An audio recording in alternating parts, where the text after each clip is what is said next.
सारे विद्यार्थियों का स्वागत है। साढ़े को 8th क्लास का टॉपिक है बीज गणितिक व्यंजक ਅਤੇ तत्समक यानी कि अलजैब्रिक एक्सप्रैशन एंड आइडेंटिटीज़।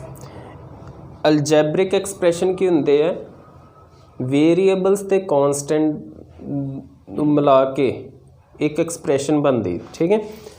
जिस तरह 5y जमा 3x माइनस 4xy एक ही है साढ़े को एक एक्सप्रैशन है। ये वेरीएबल यूज़ होए है यानी कि xy 5 3 माइनस 4 एक ही साढ़े को कॉन्सटेंट।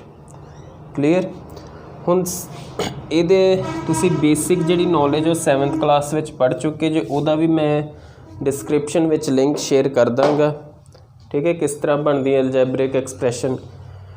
हुण अभ्यास 9.1 जिहड़ा सब तो पहला प्रश्न है साडे को उहदे विच हेठां लिखे व्यंजकां विचों हर एक दे पदां अते गुणांकां नूं पहचाणो। जिस तरह फस्ट है 5xyz स्केयर माइनस 3zy। हुण इहदे पद मतलब कितनियां टर्म्स ने? 2 टर्म्स ने। किहड़ियां ने? पहली हैगी है 5xyz स्केयर तो दूसरी माइनस 3zy, ठीक है।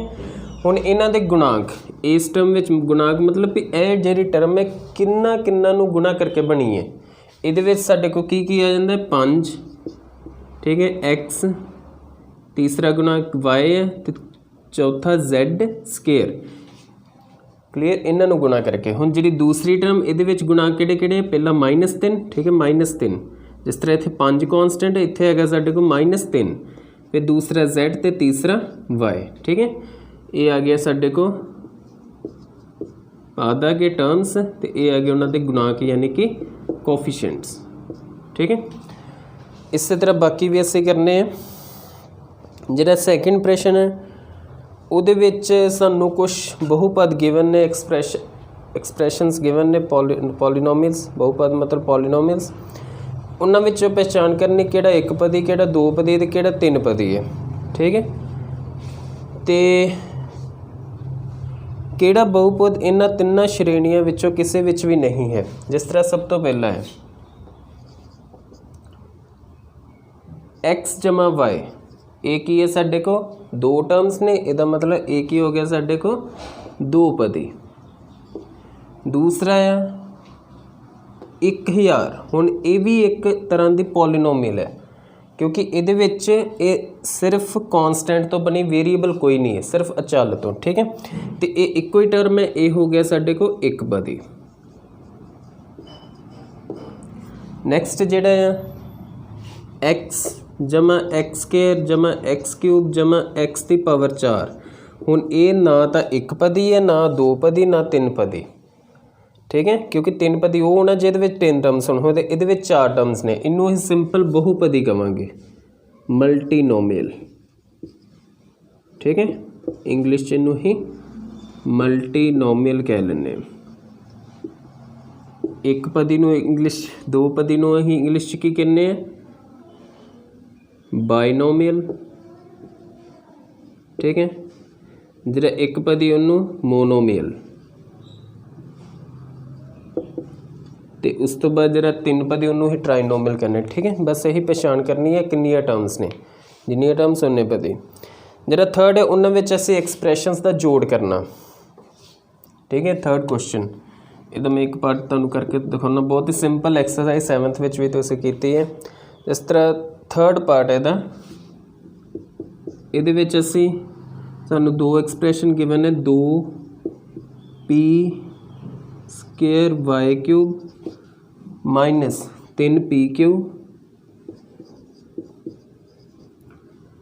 प्लस 4। इहदे विच असीं जोड़ना है दूसरी साडे को हैगी है 5 जमा 7p cube minus 3p square cube, ठीक है। ये करना है। हुण देखो इन्हां 2 एक्सप्रैशन नूं जोड़ना यानी कि 2 विच किहड़ा साइन होना चाहिए प्लस का। हुण पहला ब्रैकटां खोल लेनियां 2p² Q cube minus 3p cube plus 4 plus 5 plus 7p cube minus 3p² Q cube. ਹੁਣ ਲਾਈਕ ਟਰਮਸ ਇਕੱਠੀਆਂ ਕਰੋ, ਲਾਈਕ ਯਾਨੀ ਕਿ ਸਮਾਨ ਪਦ ਜਿਹੜੇ, ਠੀਕ ਹੈ। ਜਿਸ ਤਰ੍ਹਾਂ p² ਕਿਊ ਕਿਊਬ ਵਾਲੀ, ਹੋਰ ਕਿਹੜੀ ਹੈ ਸਾਡੇ ਕੋਲ ਲਾਸਟ, ਇਹਨਾਂ ਦੋਵਾਂ ਨੂੰ ਇਕੱਠੀਆਂ ਕਰ ਲਓ, ठीक है। 2p² ਕਿਊ ਕਿਊਬ ਮਾਈਨਸ 3p² ਕਿਊ ਕਿਊਬ। ਉਸ ਤੋਂ ਬਾਅਦ p ਕਿਊ ਵਾਲੀ ਇੱਕ ਹੈ ਮਾਈਨਸ 3p ਕਿਊ, ਦੂਸਰੀ ਹੈ 7p ਕਿਊ, ਤੇ ਫਿਰ ਇਹ ਦੋ ਬਚ ਗਏ ਕਾਂਸਟੈਂਟ, ਇਹਨਾਂ ਨੂੰ ਵੀ ਇਕੱਠੇ ਕਰਕੇ ਲਿਖ ਲਿਆ। ਹੁਣ ਇਹਨਾਂ ਨੂੰ ਜੋੜਨਾ, ਠੀਕ ਹੈ। ਬਹੁਪਦ ਜਿਹੜੇ ਆ ਵਿਅੰਜਕ ਉਹਨਾਂ ਨੂੰ ਲਾਈਕ ਟਰਮਸ ਨੂੰ ਅਸੀਂ ਜੋੜ ਜਾਂ ਘਟਾ ਸਕਦੇ ਹਾਂ, ਅਨਲਾਈਕ ਨੂੰ ਨਹੀਂ। ਹੁਣ 2 ਕਰਨਾ ਕਿ ਸਿਰਫ ਇਹਨਾਂ ਦੇ ਗੁਣਾਂਕ ਜਿਹੜੇ ਕੋਫੀਸ਼ੀਐਂਟਸ ਉਹਨਾਂ ਨੂੰ ਜੋੜ ਘਟਾ ਦਿਓ। 2 ਮਾਈਨਸ 3 ਕਿੰਨਾ ਹੋ ਗਿਆ, ਮਾਈਨਸ 1p² ਕਿਊ ਕਿਊਬ, ਫਿਰ ਮਾਈਨਸ 3 ਜਮਾ 7, ठीक है। माइनस प्लस माइनस करना है ना, 4p क्यू साइन वड्डे वाला, फिर 4 ते 5 किन्ने हो गए 9। ये आ गया साढ़े को एक, हुण गुणांक जिहड़ा एक लिखो या ना लिखो, ठीक है। इन्हूं simple minus p² q cube लिख सकते हैं। ये हो गया 4p क्यू जमा 9, ठीक है। इस तरह जिहड़ा नैक्सट है उहदे विच असीं घटाउणा है, माइनस भी सेम लाइक टर्म विचों लाइक टर्म घटाउणी है। इस तरह फर्स्ट ही देख लो, फोर्थ का 12a माइनस 9b 9ab, ठीक है। 12a minus 9ab 5 plus 3b plus 5b minus 3। ਇਹਦੇ ਵਿੱਚੋਂ ਕੀ ਘਟਾਉਣਾ ਅਸੀਂ, 4a minus 7ab plus 3b plus 12, ठीक है। पहले इन्होंने ब्रैकेट में रखना, जिस तरह असी ब्रैकेट में रखा सीगा, हुण ब्रैकेट खोलनी है। तो ध्यान रखना जो ब्रैकेट खोलनी, जे तो ब्रैकेट के बाहर प्लस निशान है फिर उस तरह आएगी। जे ब्रैकेट के बाहर माइनस है, जिस तरह इस तरह दूसरी ब्रैकेट के बाहर माइनस साइन है, फिर जो खोलनी माइनस साइन अंदर चेंज करने असी। ये आ गया 12a minus 9ab plus 5b minus 3। ਹੁਣ ਇਹ ਹੈਗਾ माइनस 4a, अब माइनस माइनस हो गया 7ab minus plus minus 3b तो माइनस प्लस माइनस 12, ठीक है। ये गल का ध्यान रखना।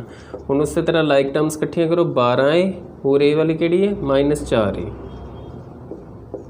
नैक्सट आएगा ab वाली माइनस 9ab, इधरों आ जाएगा जमा 7ab, फिर b वालियाँ 5b माइनस 3b, फिर कांस्टेंट का माइनस 3 माइनस 12, ठीक है। लाइक टर्म्स इकट्ठियां करके उन्होंने ब्रैकेट्स में लिख लेना, बाहर असी प्लस साइन रखना ब्रैकेट से। हम 12a माइनस 4a किन्ने हो गए 8a, ये भी माइनस 9 जमा 7, माइनस प्लस माइनस करांगे, 9 7 बाकी 2, तो साइन वड्डी वाला 7 ते 9 में वड्डा किहड़ा है 9 है, तो माइनस साइन आएगा, ठीक है। फिर 5b माइनस 3b हो गए 2b, इधरों भी माइनस 3 माइनस 12, माइनस माइनस की करना है प्लस, तो 12 3 15, निशान फिर वड्डी टर्म वाला यानी कि माइनस आएगा। ये आ गया 8a plus minus minus 2ab plus 2b तो प्लस माइनस 15, ठीक है। लो जी, ये सी तुहाडी अभ्यास 9.1 बिल्कुल सौखी है। नैक्सट में असीं करांगे कि बीज व्यंजकां नूं असीं गुणा किस तरह करते हैं। क्लीयर, धन्नवाद सारिआं दा।